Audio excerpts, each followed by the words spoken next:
Hi అండి, అందరికీ నమస్కారం. Welcome to my channel. ఈ వీడియోలో కేంద్ర బీజేపీ ఏ క్షణమైనా సరే కూలిపోవచ్చని నితీష్ కుమార్ అంటున్నారండి. సో దీనికి సంబంధించిన పూర్తి తాజా సమాచారం ఈ వీడియోలో ఉంది. వీడియోని ఎక్కడే కానీ స్కిప్ చేయకుండా చివరి దాకా చూడనప్పుడు పూర్తి ఇన్ఫర్మేషన్ అర్థమవుతుంది. అలాగే వీడియోకి ఒక లైక్ చేయండి ఫ్రెండ్స్. ఇక విషయానికి వచ్చినట్లయితే బీహార్కు ప్రత్యేక హోదా ఇవ్వడం సాధ్యం కాదని లోక్సభలో కేంద్రం స్పష్టం చేసిందండి.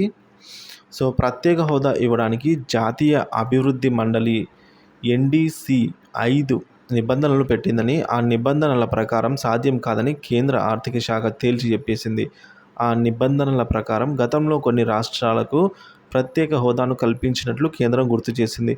గతంలో బీహార్కు ప్రత్యేక హోదా అంశంపై మంత్రిత్వ శాఖల బృందం అధ్యయనం చేసి 2012 మార్చి 30 నివేదిక ఇచ్చినట్లు కేంద్రం తెలిపింది.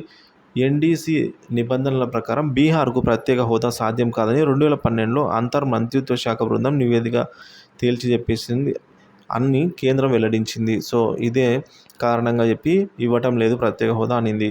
జేడీయూ లోక్సభ సభ్యుడు రామ్ప్రీత్ మండల్ అడిగిన ప్రశ్నకు ఈ మేరకు కేంద్రం ఆర్థిక శాఖ సహాయ మంత్రి పంకజ్ చౌదరి లిఖితపూర్వకంగా సమాధానం ఇచ్చారండి.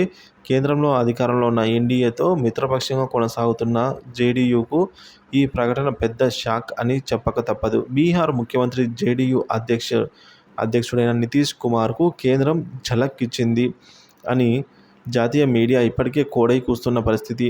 కేంద్ర బడ్జెట్ సమావేశాల సందర్భంగా ప్రత్యేక హోదా అంశంపై అయితే ఒత్తిడి తీసుకుని రావాలని, కేంద్రం నుంచి సానుకూల ప్రకటన చేయాలని జేడీయూ భావించింది. కానీ కేంద్రం బీహార్కు ప్రత్యేక హోదా ఇచ్చేదే లేదని స్పష్టం చేయడంతో నితీష్ కుమార్ సందిగ్ధంలో పడినట్టు అయింది. సో ఎన్డీఏ కూటమిలో కొనసాగుతున్న జేడీయూ ప్రధాన డిమాండ్ను కేంద్రం బుట్టదాఖలు చేయడంతో నితీష్ కుమార్ కూటమి నుంచి తప్పుకునే అవకాశాలు ఉన్నాయనే ప్రచారం అయితే ఇప్పుడు జోరందుకుంది. ఇక ఆంధ్రప్రదేశ్లో అధికారంలోకి వచ్చిన తెలుగుదేశం పార్టీ కూడా ఎన్డీఏ కూటమిలో భాగస్వామిగా ఉన్న సంగతి తెలిసిందే. ఏపీలో కూడా ప్రధాన రాజకీయ పార్టీలన్నీ కూడా ప్రత్యేక హోదా అంశాన్నే కేంద్రం ముందుకు ఇప్పటికే చాలాసార్లు లేవనెత్తాయి. కేంద్రం నుంచి సరైన స్పందన లేకపోవడంతో ప్రత్యేక హోదా అంశం రాజకీయ ప్రచార అస్త్రంగా మిగిలిపోయిందనే తప్ప కార్యరూపం ఏమీ దాల్చలేదని చెప్పవచ్చు.